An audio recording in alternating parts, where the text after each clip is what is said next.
Pasibayo ka pala niya, Kuya Alvin Bautista ni Exploring Pampanga. So for today's vlog guys, nandito tayo sa Forest Barbecue dito sa Angeles City, Pampanga. Yan, kung gusto nyo may experience, ito nga the biggest Korean resto dito sa Angeles City guys. So open sila guys Monday to Sunday, 11 AM to 10 PM. So guys, ito nga Forest Barbecue. Napakaluwang ng pwesto dito sa labas yan. Al fresco dining, ang daming mga pwesto na pwede magpa-pwestuhan. So open area, so dito na rin kayo magluluto ng Korean barbecue nyo. And of course, kung gusto nyo pumesto sa pinakaloob, so meron din silang available na tables and chairs dito sa pinaka-indoor nila. Kitang-kita mo yung view ng ano nila. Itong Forest Park Resort dito sa Pampanga, Angeles City, Pampanga. So ito, overlooking dito. And ito na yung pinaka-pwesto nila.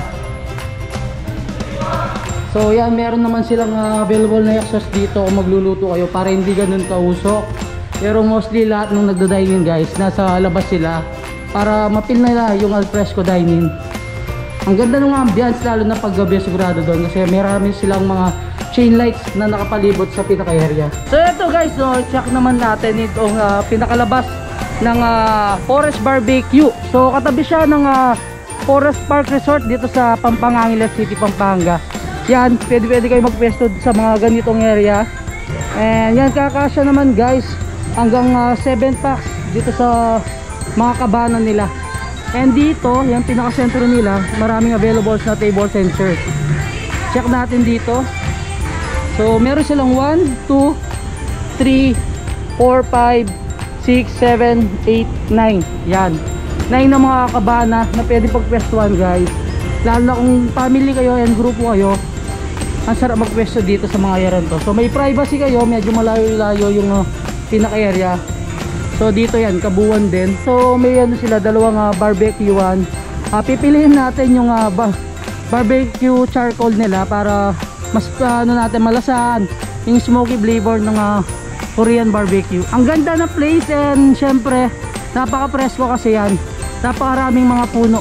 So ito na nga kabalay yung Korean barbecue, sanggipsal ng Forest Barbecue dito sa Pampanga, Angeles City, Pampanga. Sir, ano pangalan mo?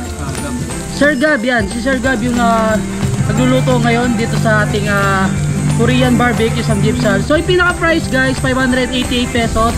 Meron na kayong tatlong flavor no sir? Isang plain, spicy, tsaka yung soy, sweet soy. So kung gusto nyo namang meron siyang beef, pork and beef, 688 pesos. And yan, kasama na lahat itong nakikita nyo mga side dishes dito. So later pag-usapan natin kung ano ba yung mga side dishes na prepare sa atin ng Forest Barbecue. So ito na nga guys, nakapagluto na si Sir Gab kanina. Ngayon kasama natin si Sir Ray. And siya magpapaduanag sa atin kung ano ba yung mga available na mga side dishes nila. Sir, ano to? Yung name ng isang side dishes natin? Jokboki. Yun. So sa side dishes pa lang guys, siguradong sulit na yung 588 yun. And sa mga Korean barbecue sa gipsan nila guys, may kasama na rin siyang yan yung pinaka cheese nila. And then ito yung pinaka potato marble, di ba sir? So tikman natin yung potato marble nila, yan.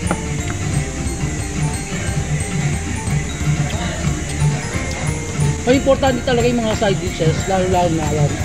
Nakadami na kayo ng mga Korean barbecue sanggipsal. Kapatanggal ng suya. Tikman muna natin itong mga sanggipsal nila. So ito yung pinaka plain nila. Dip natin sabay pinaka cheese. Ayun.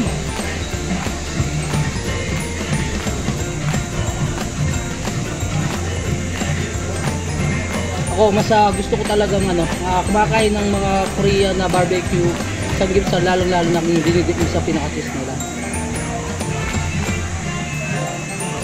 Wow. Sa 588 guys, bali pork siya. So may 3 flavors, yung pinaka-plain nila, sweet soy, tapos yung pinaka-spicy, yan. Kung mahilig kayo sa spicy flavor, pwede kayong magpa-refill ng spicy ng pinaka-pork. And then, kung gusto niyo sa haluin ng pinaka-beef, so pork and beef, 688 pesos. And then lahat nung nakikita nyo dito, side dishes, kasama na lahat yan. Ang pangalan nito sir? Ano sir? Anchovy po. Anchovy. Yan. Parang ano siya, no? Caramelized na dilis. Yan siya. Pakita natin. Kita ba? Kita naman. Yan. Wow. Tapos, ito sir, fish cake. So, next natin titikman yung pinaka-fish cake. Yan. Hindi nakikita yung gloves niya, sir. Ang dami guys. Sigurado mabubusog kayo dito pa lang sa kanilang mga side dishes. So, ito yung pinaka-cabbage salad. Kung mahilig naman kayo sa salads, pwede to. Kuman natin.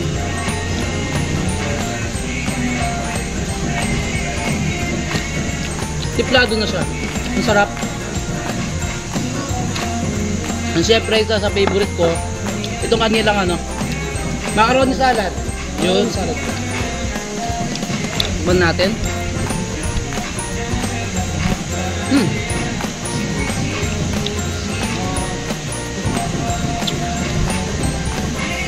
Sarap. Tapos natin titikman yung pinaka-spicy nila. Kaya flavor. Sabi na ba yun na? Pagandaan niya guys, no, nagpaluto tayo kanina sa charcoal. So, mas malalasaan mo talaga yung smoky flavor nung natin na Korean barbecue sanggipsal. Dip natin ulit. Tapos, kapag naman kayo, nagluto kayo nito, meron naman silang kasamang pinaka-onion tsaka yung garlic nila. Kung gusto nyo samahan and lagay nyo sa pinaka-lettuce. Pero kasi kapag nagsanggipsal tayo, is mas preferred ko yung ganito. Dinidip lang sa may cheese nila. Napakasarap yung cheese guys.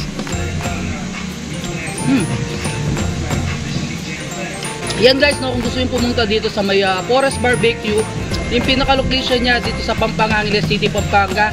Open sila 11 AM until 10 PM. So, next natin titikman sa kanilang side dish. Fried mando po. Ano pangalan, sir? Fried mando po. Fried mando. Okay. Yun. Fried mando, tapos yan, nakababad na siya sa mismong soy sauce niya. And mayroon siyang sesame seed. Gulay ba yung nasa loob nito, sir? O may meat siya? May meat siya po.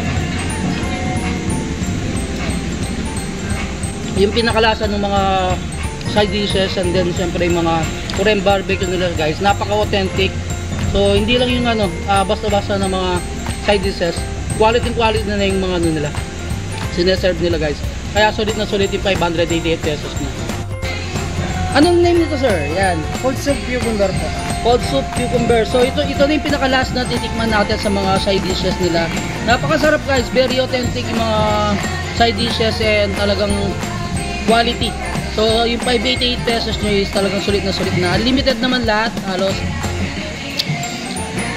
Yun. So sa mga a la carte nila, so meron silang dito, kimchi jjigae and then yung fried chicken nila. So ito, meron silang fried chicken sa kanilang a la carte. Kung gusto nyo ng order, so separate siya sa 588 and then yung kanilang kimchi jjigae. Soon guys, kung magkakaroon sila ng dito, mga live band, and pwede na rin kayong mag-chill dito sa Forest Barbecue. So tikman muna natin itong kanilang kimchi jjigae. Masarap to kapag yan, naka-chill na kayo. Masarap yung pinaka-soup ng kimchi jjigae guys.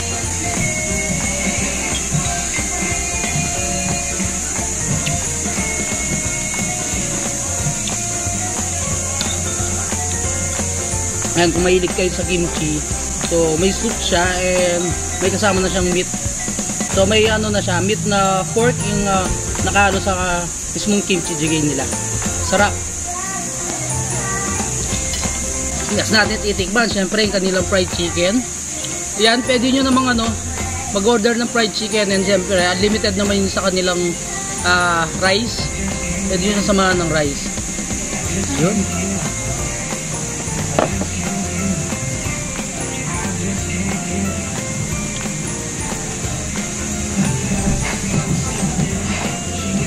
Sarap ng gravy. Diba? So yun guys, inuulit ko kung gusto nyo pumunta dito sa Forest Barbecue. So yung pinaka-location nila dito mismo sa Pampanga, Angeles City, Pampanga. Kung alam niyo yung pinaka Forest Park Resort, so halos magkatabi lang sila or ng Cafe Forest. And sa may parkingan nila, walang problema guys, napakaluwang nung parkingan nila dito. And ano lang siya, along MacArthur Highway. And pinaka isa sa landmark, kung alam niyo yung dito sa intersection sa may McDonald's, Friendship, Angeles City, Pampanga. Malapit lang doon guys, nasa 2 minutes away lang kung naka-service naman kayo. And inulit ko, yung pinaka-price 588 pesos. So pork lang siya. Kung 688 pesos, pork and beef. So lahat ng mga nakikita yung side dishes dito is kasama na siya. Unlimited aside sa pinaka-steam egg nila. And then yung pinaka-dessert. And yun guys, no, open sila Monday to Sunday from 11 AM until 10 PM. So soon guys, abangan nyo. So yun guys, no, abangan nyo. Magkakaroon sila ng live band dito. And siyempre, pwede na rin kayong mag-chill. So hey guys, hanggang dito na lang. Don't forget to subscribe, like, comment, and click the notification bell para updated kayo sa lahat ng videos ko. And syempre, huwag nyong kalimutang i-share ang video to para malaman ng ibang kababayan natin dyan. Itong the biggest Korean restaurant in the city sa Angeles City, Pampanga. Yan, napakasarap ng foods, quality, talagang authentic Korean yung matitikman nyo dito sa Forest Barbecue. So until our next vlog.